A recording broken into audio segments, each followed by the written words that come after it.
तो भगवान शिव ने वीरभद्र से कहा और दक्ष प्रजापति का वध हुआ, दोबारा जीवित भी कर दिया, बकरे का सर लगवा के बम बम बम करवाया उससे, आदि आदि प्रसंग हुआ।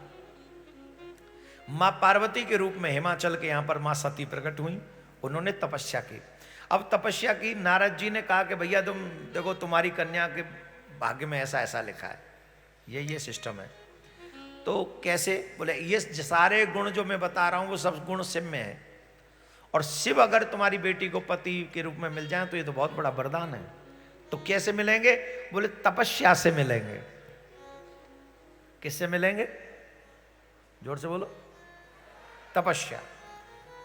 अच्छा घर पाने के लिए और अच्छा वर पाने के लिए शादी से पहले कन्याओं को कुछ नियम रखने चाहिए, व्रत करने चाहिए, और हो सके तो बाबा भोलेनाथ और मां पार्वती की पूजा करनी चाहिए।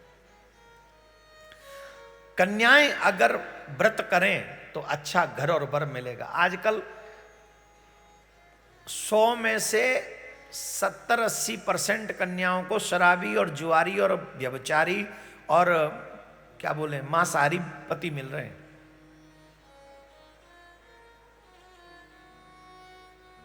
कैसे पति मिल रहे हैं? शराबी, जुआरी, मांसाहारी और व्यभिचारी। शादी से पहले जिसके हाथ में किसी भी कन्या का हाथ होगा तो उसे व्यभिचार मानेंगे कि नहीं मानेंगे? जवाब दो, बोलो महाराज। मानेंगे? जो मांस खाता हो उसे मांसाहारी कहेंगे कि नहीं कहेंगे? जो ड्रीम 11 में भी सट्टा लगाता हो उसे जुआरी मानेंगे कि नहीं मानेंगे? महाराज मोबाइल में जुआ लैब खुल गए हैं आजकल। और गजब की बात तो ये देखो, बड़े बड़े क्रिकेटर वो ऐड करते हैं जुआ का। हर घर में जुआले बना दिया, हर मोबाइल को। जिस घर में एक भी बच्चा जुए से पैसा ले आएगा, 1 रुपया भी, वो घर का विनाश कर देगा। परीक्षित जी के राज्य में कोई जुआ नहीं खेलता था। क्यों? बोले जुआ के कारण तो महाभारत हुआ था, तब से बैन कर दिया, कोई जुआ नहीं खेलेगा यहां। और आज भारत में स्वतंत्रता के बाद घर घर में जुआ खेला जा रहा है। और हर क्या बोले, कितना बोले भैया, सबको पैसे का दीवाना बना दिया है। पैसा सब कुछ नहीं है। अगर मर के जाओगे तो पैसा साथ नहीं जाएगा, सिर्फ तुम्हारा व्यवहार, तुम्हारी वाणी, तुम्हारा कर्म तुम्हारे साथ जाएगा। राधे राधे बोलना पड़ेगा, ऐसे नहीं, जोर से बोलना पड़ेगा, और जोर से। जय श्री राम, जय श्री राम। तो भगवान की कृपा ही है कि हम यहां बैठे। नारद जी ने कहा कि तपस्या करो। मां पार्वती तपस्या करने के लिए गईं, तपस्या करने लगी। और जब तपस्या करने लगी तो भगवान शिव ने परीक्षा लेने के लिए बहुत लोगों को भेजा, सप्त ऋषियों को भी भेजा। सप्त ऋषियों को परीक्षा लेने के लिए भेज दिया। तो उन्होंने कहा कि तुम नारद जी की बात मानकर तपस्या कर रही हो, नारद जी की बात भी मानने योग्य है क्या? तब उन्होंने कहा क्यों नहीं माननी चाहिए, मेरे गुरु हैं, मैं अपने गुरु की बात नहीं मानूंगी तो किसकी बात मानूंगी? जितने भी लोग बैठे शांति से बैठे, और जो खड़े हैं वो भी बैठ जाएं, एक बात को समझें। उन्होंने कहा कि अगर आप मेरे गुरुजी से पहले आते ना तो मैं आपकी बात मानती। क्या कहा उन्होंने? हम तुम्हारा विवाह नारायण से करवा दें। कितने सुंदर है, नारायण से सुंदर तो कोई नहीं है। सप्तऋषियों ने कहा हम तुम्हारा विवाह नारायण से करवा दें। नारद जी मेरे गुरुदेव से पहले आप आते तो मैं आपकी बात मानती। अब तो मैं मन क्रम वचन से मैं शिव की दासी हूं, अब और कोई भावना मन में है नहीं। अर्थात एक बार जिसे हम अपने पति के रूप में स्वीकार कर लें उसी के प्रति हमारी निष्ठा होनी चाहिए। एक बार हम अपने मन से या कर्म से किसी को पत्नी के रूप में स्वीकार कर लें तो हमारी निष्ठा उसी में होनी चाहिए।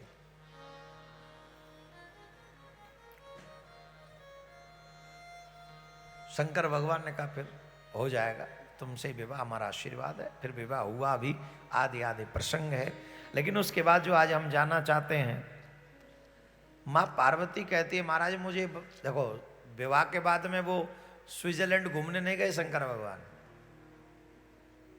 क्या आजकल के बच्चों की शादी होती है सबसे पहले विदेश घूमने भेज देते, जाओ, और विदेश भेज देते तो विदेशी वातावरण ले आते हैं, झटघट टूट जाते हैं। जो लोग चाहते हैं कि हमारे बच्चों के घर न टूटे विवाह के बाद, उन लोगों को चाहिए अपने बच्चों के विवाह के बाद रामायण का प्रसंग जरूर सुनाएं, रामायण पढ़ाएं और उन्हें बताएं कि घर कैसे संभलते हैं। अगर रामायण पढ़ेंगे हमारे बेटे बहू, घर नहीं टूटेंगे, तलाक नहीं होगा घरों में। जब बेटियां सीता बनेंगी और बेटे राम, घर नहीं टूटेंगे। घर उन्हीं के टूटेंगे जब बेटियां बन जाएं हीरोइन और बेटे बन जाएं हीरो। तो हीरो हीरोइन का क्या पता, इस कहानी में इसके साथ, उस कहानी में उसके साथ, तीसरी कहानी में उसके साथ, और चौथी कहानी में कहे तो अपनी मां के समान के साथ। इनका क्या है, ये तो कहानी बनाते हैं, चरित्र नहीं बनाते। मेरे राम कहानी नहीं बनाते, मेरे राम चरित्र का निर्माण करते हैं।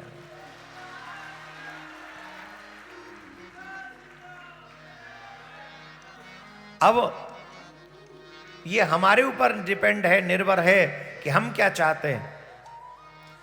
मां पार्वती ने भगवान भोलेनाथ से कहा कि महाराज अब हमें कृपा करके बताओ, हम एक चक्कर में फंस गए थे पिछले जन्म में। राम ब्रह्म चिन्मय अविनाशी, राम ब्रह्म चिन्मय अविनाशी, सर्वरहित सब और पूर्वासी, सर्वरहित सब और पूर्वासी, नाथ धर्यो नर्तन के ही हेतु, नाथ गयो नर्तन गए तो, मोहि समझाए कहु ब्रस केतु, मोहि समझाए कहो ब्रस केतु। भगवान श्री राम ब्रह्म है, चिन्मय है, अविनाशी हैं, फिर उन्होंने नर्तन क्यों धारण किया? एक प्रश्न ध्यान से सुने, भगवान पृथ्वी पर क्यों आते हैं? भगवान का पृथ्वी पे आने का प्रयोजन, रीजन, कारण क्या है? क्यों आते हैं भगवान? कई लोग कहते हैं कि भगवान रावण को मारने आए। रावण कोई बहुत बड़ी तोप थी क्या है? इसी रघुवंश में रघु जी महाराज हुए थे, रावण को पकड़ लिया था, बोले इधर आ, क्या तू रोज रोज ड्रामा करता है?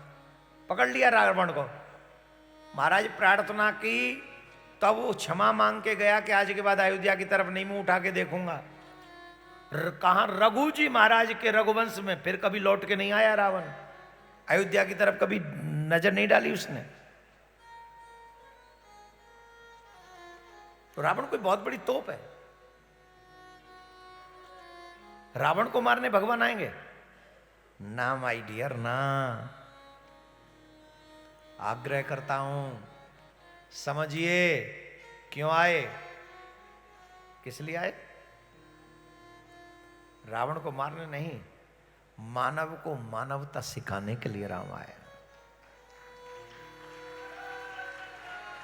तुम्हें कैसा होना चाहिए, एक मानव कैसा होना चाहिए? आजकल लोगों को पैसा कमाना तो आ गया है, पर जीवन जीना नहीं आया है। जीवन का उद्देश्य समझ में नहीं आया है। जीवन को सुंदर कैसे बनाए यह समझ में नहीं आया है। भटक रहा है मनुष्य, परेशान है मनुष्य। आज का युवा एक ऐसी दौड़ में शामिल है जिसका कोई एंड नहीं है, और कितने युवाओं को तो पता ही नहीं है कि मैं जा कहां रहा हूं। ये भाग रहा है इसलिए मैं भी भाग रहा हूं, ये भाग रहा है इसलिए मैं भी भाग रहा हूं। मालूम ही नहीं। आजकल के क्या कहें, कितना बोलें, 3-4 चीजों पर ही फोकस टिका हुआ है। पढ़ाई लिखाई अच्छी हो जाए, एक बढ़िया नौकरी मिल जाए, एक गर्लफ्रेंड मिल जाए, एक घर मिल जाए, हो गया काम। इसके अलावा कोई जिंदगी नहीं है। और इससे ज्यादा सोचते भी नहीं है। और सोचते इसलिए नहीं है क्योंकि हमें जो ज्ञान मिल रहा है वो ज्ञान देने वाले कौन है? कौन है बताओ? हमें जो स्कूलों में ज्ञान दे रहे हैं वो कौन है? गुरु हैं कि नौकर हैं? जवाब दो, जोर से बोलो। नहीं, जो स्कूलों में हमें ज्ञान दे रहे हैं वो कौन है? गुरु हैं वो। जो सैलरी लेके ज्ञान दे वो नौकर होता है, गुरु नहीं होता है। जो बिना कुछ लिए, बिना सैलरी लिए जो ज्ञान देता है वो गुरु होता है। और नौकर पढ़ाएगा तो तुम्हें नौकर ही बनाएगा, और अगर तुम्हें गुरु पढ़ाएगा तो तुम्हारे अंदर गुरु तत्व पैदा कर देगा। जब नौकरों से पढ़ रहे हो तो गुरु कैसे बनोगे? बन ही नहीं सकते। जीवन भर तुम्हें यह पढ़ाते रहेंगे नौकरी कैसे मिलेगी, नौकरी कैसे मिलेगी, पैसा कैसे कमाया जाएगा, और उसी चक्कर में तुम जीवन भर नौकर बनोगे। अब चाहे सरकार के बनो चाहे प्राइवेट, नौकर नौकर ही होता है। भगवान ने दशरथ जी महाराज के पुत्र राघवेंद्र सरकार पैसे वाले नहीं थे? जवाब दो, पैसे वाले थे कि नहीं? बोलो, नहीं थे। तुम जैसे भी नहीं थे वो। कितने नौकर लगा सकते थे राम जी को पढ़ाने के लिए? अब एक बात आ गई है तो बोल ही देते, कल की कल देखेंगे। हो सकता है बोले ही ना, कल कहां बोल पाते, आज सुन लो, गजब की बात है। नहीं, दशरथ जी महाराज ने राम जी को पढ़ने के लिए गुरु वशिष्ठ जी के यहां भेजा। कहां भेजा? महल से बाहर वन में, बोले वहां जाओ, वहां पढ़ने जाओ। दशरथ जी तो ये भी कह सकते थे, गुरु जी बट राम बड़ा कोमल है, बहुत सॉफ्ट है, प्लीज जब तक इसकी एजुकेशन कंप्लीट ना हो जाए आप यहीं आ जाओ, 10-15 साल यहीं रह जाओ महल में, या एक महल बनवा देता हूं यहीं बगल में पर्सनल आपके लिए।